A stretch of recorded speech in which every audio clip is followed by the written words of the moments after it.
Hello everyone, welcome back to our channel. In today's video, I'm gonna show you how to pause your OkCupid account.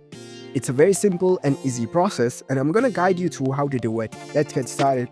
First of all, on your phone, launch the OkCupid app. Once you're in the app, make sure that you are logged in with your account. After you are logged in, you will see this kind of interface. Now, in order to pause your account, you need to go to your profile settings. Here you can see the profile icon at the bottom right corner of your screen. Tap on it. Once you're in your profile page, you can see the settings option over here.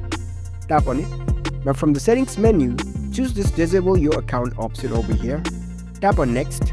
In this section, you need to provide the reason why you are deleting your account or why you are disabling your account.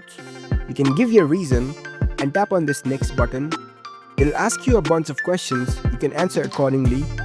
Now over here, you need to choose disable my account option. If you choose delete my account option, your account will be permanently deleted.